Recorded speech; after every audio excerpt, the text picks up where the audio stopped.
Suara bersama Diksa, ruang di mana realita dan cerita mahasiswa saling bertemu. Hai, aku Dewata dengan rekan aku. Hai, aku Meta Agista Kali Purwasi. Kita bakal nemenin kalian dalam obrolan hangat, jujur, dan penuh makna. Di episode pertama ini, kita akan membahas tentang transisi masa SMA ke dunia perkuliahan. Barangkali ada teman-teman yang sedang atau bahkan pernah mengalami masa tersebut dari putih abu ke jas alma sekali. Namun, pertanyaan, seberapa siap sih kita menghadapi tantangan tersebut? Apakah ekspektasi kita sesuai dengan realita? Untuk itu, mari kita kupas tuntas bersama narasumber kita. Mari kita sambut kepada narasumber kita, dipersilahkan.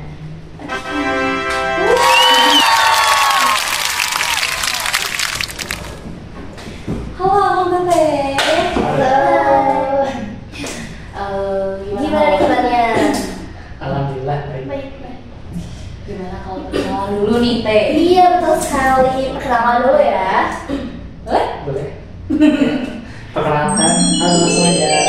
Perkenalkan, nama aku Yuda Saputra. Halo semua, perkenalkan, nama aku Katarina. Akang Teteh, ini tuh seangkatan kah atau beda? Oh, beda nih, beda. Beda. Oh, beda angkatan. Kalau Teh Hana angkatan Aku dari angkatan 2023. Oke. Kalau aku dari angkatan 2024. Beda satu. Beda dikit ya, Teh? Iya, beda tidak sejauh itu. Iya, betul sekali. Oke. Mau langsung aja, Teh? Langsung aja nggak sih, Teh? Boleh. Nah, ngomong-ngomong soal transisi ya, gimana sih pandangan kalian waktu SMA? Apa sih bayangan kalian terhadap dunia kuliah? Kalau pandangan aku soal dunia kuliah pastinya yang dilihat itu pasti seru banget gitu ya. Banyak kita nemuin lingkungan baru, kayak teman baru, sama lingkungan yang baru gitu ya. Seperti kelas dan teman-teman yang lain. Mungkin itu sih. Kalau dari aku ya, aku pikir ya dari waktu pas SMA tuh, oh perkuliahan tuh kayak kelihatannya santai gitu ya, nggak terlalu banyak beban. Mungkin aku pikir juga tugas-tugas kuliahnya tuh nggak sebenarnya itu gitu. Soalnya kan kelihatannya orang-orang anak kuliah tuh kayak santai aja gitu ya. Bahkan aku merasa waktu jadi anak sekolah tuh, kok aku jadi malah anak sekolah yang banyak beban gitu, kan nggak juga gitu.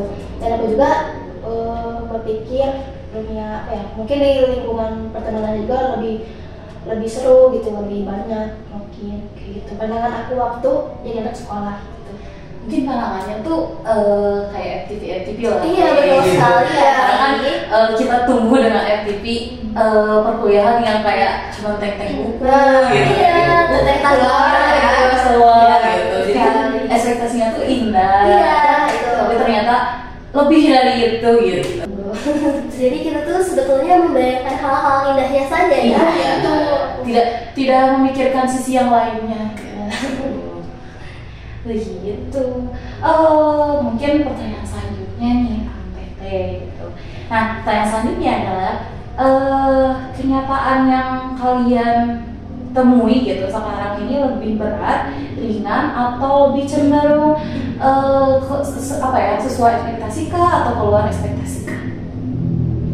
Mungkin kalau dari aku ya, justru nggak sesuai dengan ekspektasi aku gitu, malah aku rasa lebih berat gitu. Karena dari sisi pelajarannya mungkin akademika itu justru misalnya meskipun dalam satu hari cuma 2 matkul atau 3 matkul, di tiap matkulnya itu ada tugas gitu, terasa mungkin 2 kali lipat lah terasanya gitu. Jadi lebih berat dibandingkan sama waktu masih dalam sekolah tuh, meskipun banyak mata pelajarannya itu biasa-biasa aja, ternyata lebih berat di kuliah gitu. Aku kira bakal sesantai itu, ternyata enggak berat.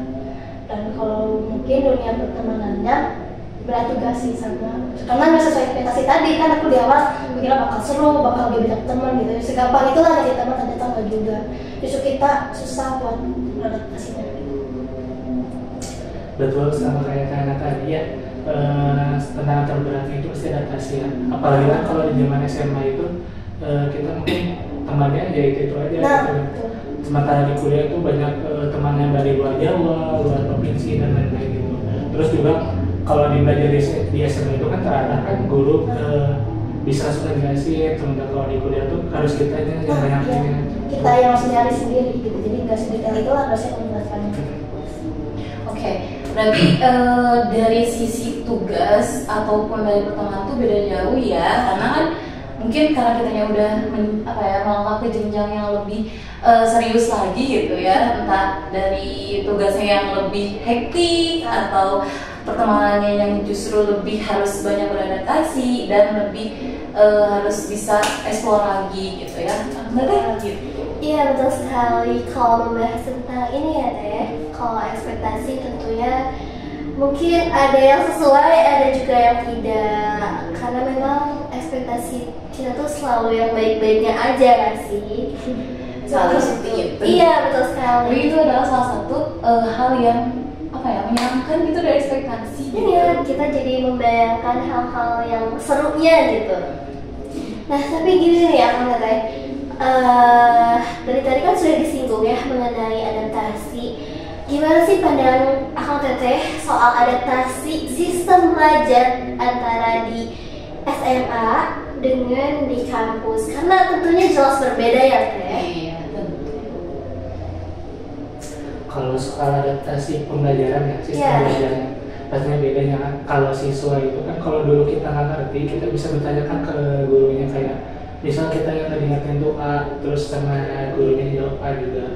Nah kalau di perkuliahan itu kalau misalnya kita karena mungkin waktunya juga terbatas gitu, jadi kita juga harus sering-sering baca buku atau cari referensi gitu. Itu sih yang paling susah menurut aku. Ya betul kata Yuda. Jadi kalau dari masa SMA tuh mungkin kita kasarnya tuh mungkin masih bisa bergantung gitu ya. Jadi apa-apa tuh bisa tanya guru ataupun teman gitu kan. Jadi kalau di kuliah malah kita kayak justru kita yang berusaha sendiri gitu. Mungkin ada rasa-rasa beda gitu ya dari masa SMA yang biasanya nggak sendiri gitu kan. Kalau SMA mah sama teman bisa gitu. Jadi ada orang gitu yang bisa ngarahin dia gitu. Kalau kuliah kan mungkin di perkuliahan tuh sifatnya tuh lebih ke individu gitu, jadi nggak selalu bisa sama orang gitu. Jangankan sama dosen lah, sama teman pun mungkin dia nggak bisa sedekat itu sih sama dosen, apalagi gitu ya kita menanya pun segan gitu, mau di chat ataupun nanya langsung pun kayak gimana gitu. Jadi kita justru yang lebih besar inisiatifnya gitu, kayak gitu sih. Oke, baik. Mungkin ya dari sistem belajarnya pun berbeda gitu, karena kan sekarang tuh kita kalau di kuliah gitu ya hanya bisa mengandalkan diri sendiri gitu. Jadi kan apa-apa teh bukannya guru yang mengajar kita, tapi kita yang mengajar dosennya gitu.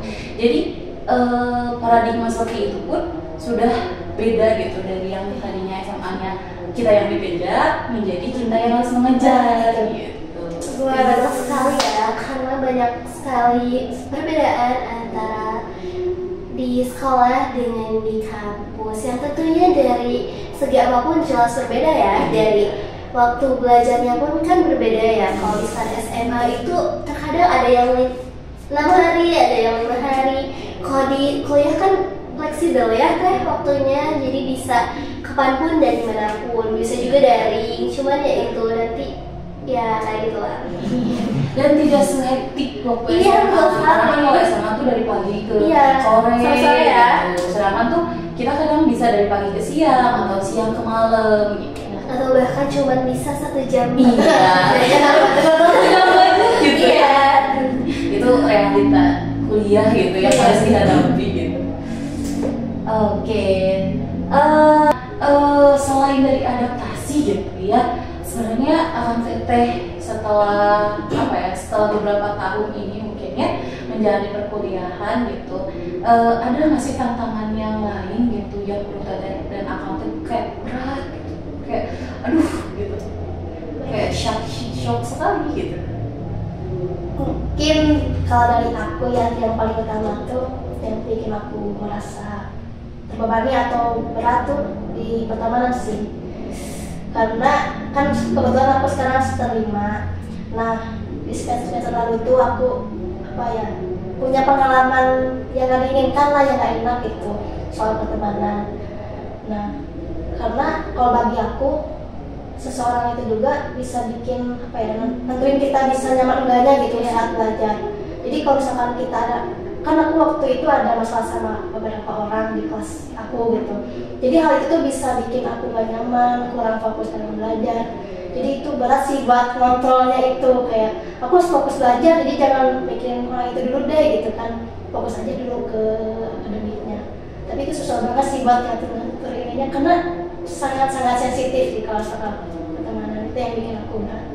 Sama pelajarannya juga lumayan susah, karena kebetulan ini jurusan yang mungkin gak pernah aku bayangkan. Jadi meskipun aku bisa bertahan sampai sekarang ya karena ya beradaptasi aja gitu, mencoba buat dikuat-kuatin aja gitu. Itu sih yang bikin aku berat, karena gitu namanya juga kuliah. Mungkin kalau dari aku ya, karena mungkin aku juga pertama kali kesini gitu ya, merantau pasti adaptasi. Karena kan aku nggak tahu ya, pertama kuliah itu mau berteman sama siapa itu juga susah nyari temennya juga. Terus juga pastinya karena merantau juga kos, nah pasti harus beradaptasi lah sama lingkungan baru gitu, kayak di lingkungan sekitar kita harus cari tahu dulu gitu gimana. Cuma ya itu tantangan pertama yang paling berat ya, cuman sih susah. Karena kan nggak semua tiap dari daerah sama, kayak misalnya di Jawa Barat pasti ada di luar Jawa Barat juga. Mungkin dari bahasanya juga ya, Ya, mungkin ya betul. harus pakai bahasa Indo ya. Iya beda sekali ya. Sama aku mau nambahin juga, mungkin karena menyinggung tadi anak-anak rantau mungkin, nah kan kebetulan aku orang sini juga sih dekat, cuman kan jarak aku perjalanan dari rumah ke kampus tuh adalah 40 menit gitu, dan itu tantangan aku juga sih, karena kan harus siap kendaraan gitu kan. Aku juga udah siap kalau misalkan suatu hari misalnya apa ya, kendaraan aku mau bawa apa tuh aku sudah siap gitu. Mungkin situ sih tantangannya, harus sudah siap, jadi harus prepare dulu ya benar-benar gitu. Mereka tantangannya Banyak ya, dari segi kayak tadi pertemanan, lalu adaptasi dengan lingkungan dan lain sebagainya.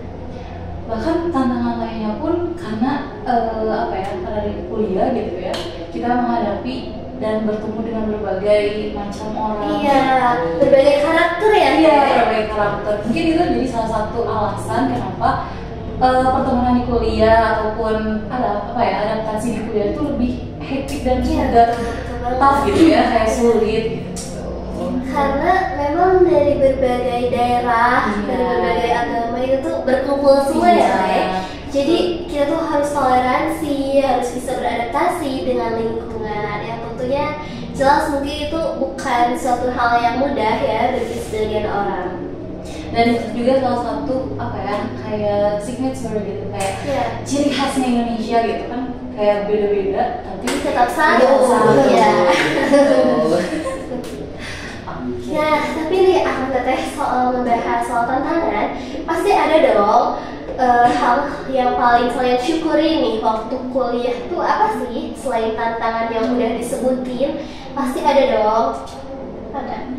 Apa tuh? Jangan jauh-jauh lah, aku bisa kuliah aja, terutama kuliah di IKIP ini, itu yang hal yang bikin aku sangat-sangat bersyukur gitu.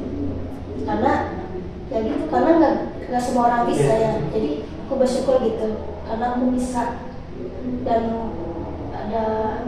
ada hal lain juga yang selain tentang perkuliahan, tentunya aku yang paling tadi soal teman.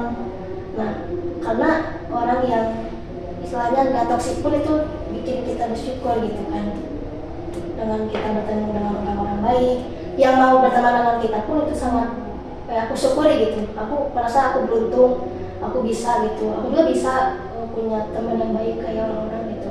Jadi aku di sini dengan aku nggak merasa sendiri pun aku sangat bersyukur. Yang mungkin yang aku syukuri mungkin ya, mungkin karena pertama kali ngekos ya, jauh dari orang tua, terus aku juga harus bisa membagi waktu, kayak misalnya kalau di kosan aku harus pastinya beres-beres lah ya, biar suasana juga bikin nyaman. Terus mungkin yang disyukuri bisa bertemu teman yang baru gitu, yang dari luar provinsi, entah kita tanya tentang kebudayaannya, tentang ciri khas dari daerahnya masing-masing, mungkin seperti itu.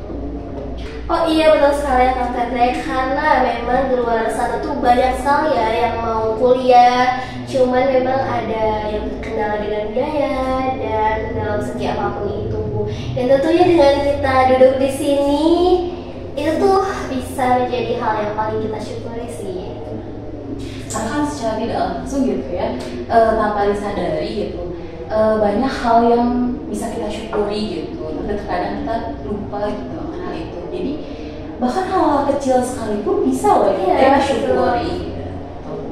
Nah, Akang Teteh gitu ya, mungkin selama kalian kalian kuliah gitu ya, kalian ikut organisasi kah, UKM kah, atau apapun itu di luar, mungkin di luar kampus bisa gitu. Nah, menurut kalian itu tuh penting gak sih gitu untuk ikut hal-hal kayak gitu? Karena kan kuliah tuh udah hektik, masa sih ikut lagi gitu? Nah, gimana sih pandangan kalian gitu? Ya bagi aku tentunya organisasi itu sangat-sangat penting ya, karena jangan dilihat dari dari sisi buruknya gitu, dari sisi baiknya, karena banyak manfaatnya gitu. Selain kita dapat pengalaman baru tuh, kita dapat jadi misalnya kita punya bakat tapi yang belum bisa kita tunjukkan tuh ada bisa di situ gitu. Nah dari mana ya mulainya ya? Ulang sama gimana ya? Gimana ulangnya kan bisa diulang? Penting nggak himpunan itu gitu? Penting nggak organisasi yang dari awal kalian jalani gitu? Iya teman-teman, aku kan ikut himpunan ya kayak gitu. Kamu sama itu hal ya? Tentunya. Waktu itu 1, 2, 3. Nah kalau bagi aku organisasi itu sangat-sangat penting lah tentunya gitu, karena dilihat dari sisi baiknya banyak banget gitu kan, dari selain kita dapat pengalaman baru, misalnya kita punya bakat yang belum bisa kita tunjukin itu bisa ditunjukin di situ gitu, dikembangkan lah di kita situ.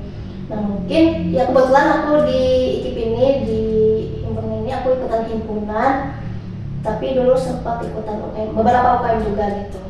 Nah terutama dari organisasi ini salah satunya aku jadi bisa lebih berani ngomong di banyak di hadapan banyak orang, karena dulu tuh aku sejujurnya malu banget, malu banget gitu. Gak bisa pokoknya aku ngomong di depan orang tuh gak bisa. Nah setelah aku ikut organisasi, aku bisa mengembangkan hal itu gitu, dari hal-hal kecil dulu lah ngomong di depan orang gitu ya. Nah makanya aku suka heran sama orang-orang yang masih menyepelekan organisasi gitu. Jangankan organisasi, kuliah pun juga disepelekan gitu. Mereka bilang ngapain sih ikutan organisasi dari pagi sampai malam, ngapain sih kuliah gitu, udah sama-sama juga kita bakal sama-sama nyari uang gitu. Karena aku suka yang itu situ gitu, karena manfaat dari organisasi itu bisa mengubah pola pikir kita, mindset kita gitu. Dengan dia mengatakan seperti juga, kita udah bisa melihat biasa kita sama dia tuh sangat berbeda gitu. Kayak gitu sih. Oke, kalau dari aku pasti organisasi itu penting ya, karena nggak semua hal yang kita dapat di perkuliahan itu pasti bisa juga didapat dari luar perkuliahan. Kayak contohnya organisasi kayak himpunan dan UKM.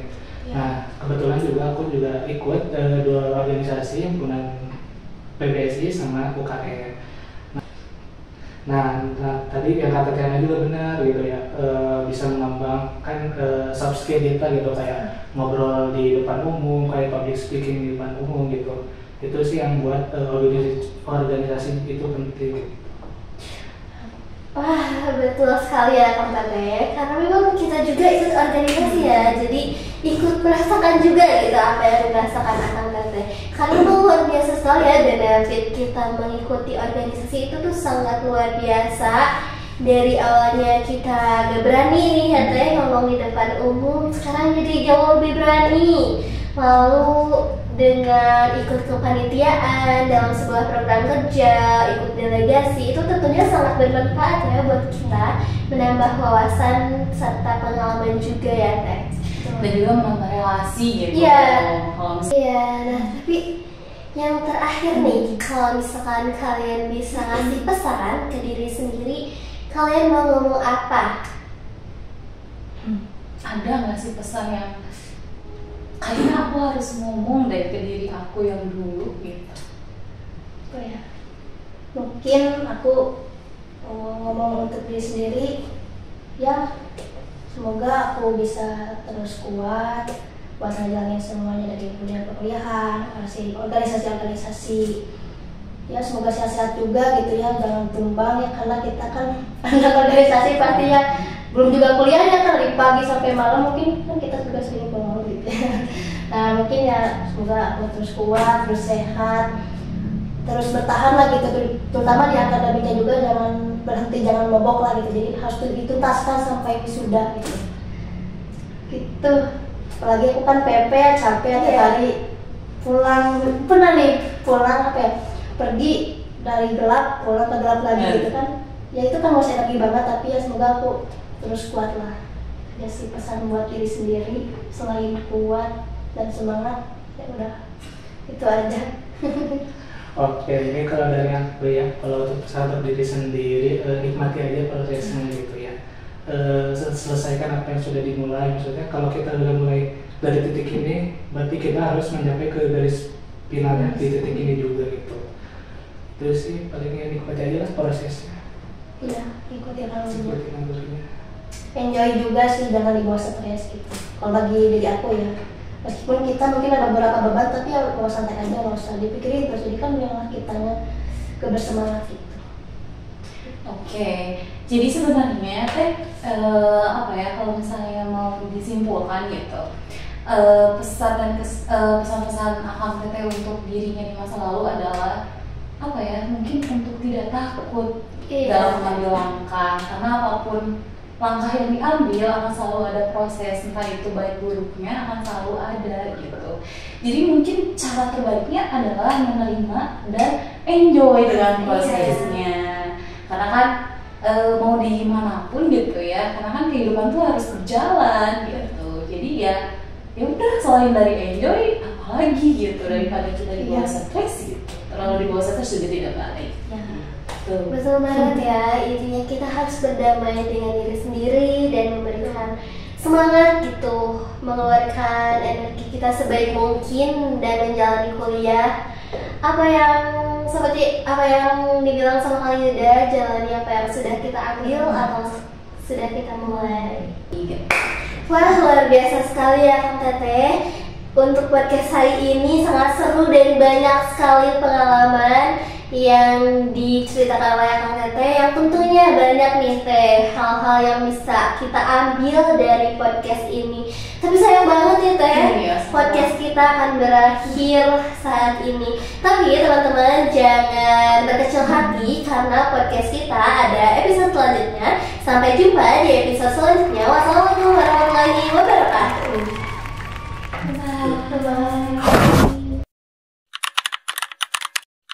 Bye.